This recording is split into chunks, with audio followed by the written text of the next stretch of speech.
Hello, this is Dr. Bob Huizinga from www.saveamarriageforever.com, and today we're going to talk about talking and how it can be woefully inadequate in rebuilding the love you can trust in your marriage or in your relationship. And I have 10 misconceptions about talking to heal a marriage. Many believe that they must talk through their problems or talk about solutions, and in that process, they'll find their way into a new relationship. The question or the request becomes, let's talk. Let's sit down and talk. Let's get our feelings out. Let's talk about our feelings, and out of that will emerge something new. And there are some real problems with that, usually in our traditional sense of talking. First of all, talking is often seen as a means to an end. Talking means I'm after something, and that's not really the essence of what you want. What you want really is effective communication. And further down, you want a deeper emotional connection to your spouse. And further beneath that is you want to know and be known. So talking is often a surface way and an ineffective way of reaching down to knowing and being known. Number two, you can connect without talking. In essence, most communication is nonverbal. Think about that. You look at someone, the look, the touch is powerful. Often much, much more powerful than talking. Or silence. Silence can be extremely powerful. Look at sex, for example. Sex can be a hugely powerful way of connecting, and often not many words are used at all. So instead of talking, you don't want to talk with someone, you want to engage someone at deeper and more meaningful levels. Number two, a problem is that one is always the talker. One is always the talker. One spouse relies upon his or her verbal acumen in the relationship, and the other spouse usually feels terribly inadequate as a talker.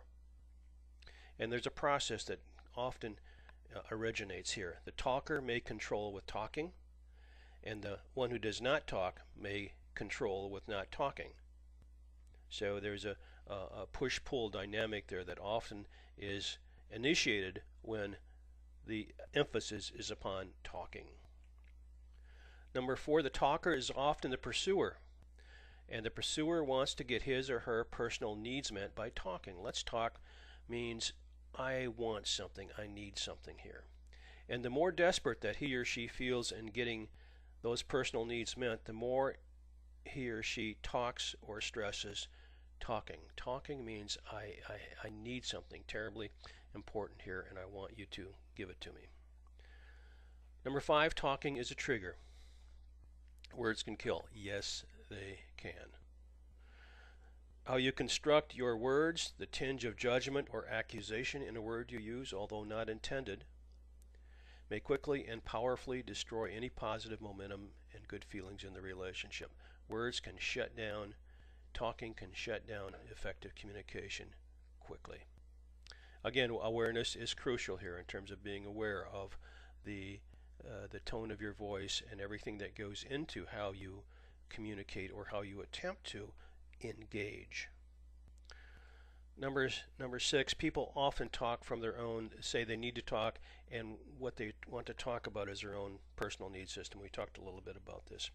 The talker often comes from his or her own personal need system or neediness, looking to receive and not give. And this is crucial. And the other spouse quickly picks up on this and usually withdraws, attacks, explains, or defends. This will shut down your power or your need to engage the other. We talk to persuade. Talking is sometimes an effort to persuade the spouse to meet particular expectations and illusions about marriage. Let's talk means I have a picture in my mind of what I want to see happen, and I want to persuade you that that is how it should be. And the spouse usually does not buy into those expectations or has different expectations or illusions about marriage, and so communication goes nowhere through this type of talking. Number eight, talking may mean I demand change. Let's sit down and talk means I need to tell you how you must change. I'm going to tell you what's wrong with you. Let's talk means it's scolding time. And of course, such talking focuses on the other person, what she or he is not doing, thinking, feeling, etc.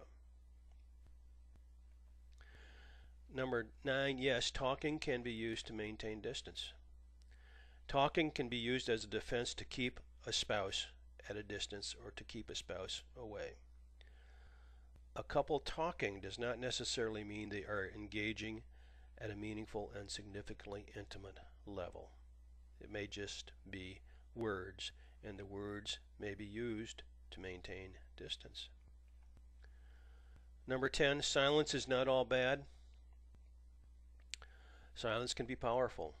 Some process, grow, and learn better through thinking and silence. They internalize, they think through, they learn, they grow through silence. Silence may be more powerful in generating healing than talking sometimes. So, in conclusion, I hope it's obvious that talking or the need to talk or let's talk is not always a panacea. And I've discovered over and over again in my private practice and coaching that a reluctant partner who talks and thereby acquiesces to the desire of the other person to get it out does so in ways that continue to avoid the truth of the relationship and self. In other words, a spouse may say, let's talk, and the other spouse says, okay, let's talk. So they sit down and talk, but the reluctant spouse tends to control in that situation and avoid moving close. Sometimes it's best not to talk. And effective talking, or what I call engagement, can happen only under particular circumstances and when other business is first addressed. And that's what I'm working on. That's what I offer to you in my new ebook, Save Your Marriage Without Working on It or Talking.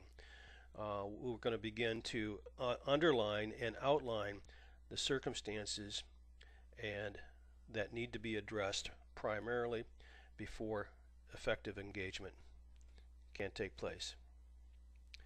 Again, effective talking, or what I call engagement, can happen only under particular circumstances and when other business is first addressed. And what I've done in my ebook is I will show you 11 shifts you can make away from the pressure of talking that will create an atmosphere of freedom and expectancy from which you base your growth and change. And that's it, isn't it? Don't you want to create a marriage with less effort without having to sit down and talk through all the garbage? Don't you want a sense of freedom as you encounter your spouse, as you engage your spouse? And don't you want a sense of expectancy that growth and change is going to take place rather than having to sit down and talk? Anyway, these are some thoughts. For more information and to get a hold of the 11 shifts that you can make to move away from, quote, talking, quote, to engaging your spouse in a sense of freedom and expectancy, go to this page, www.saveamarriageforever.com/ebook.htm. This is Dr. Bob Huizenga. Thank you for listening.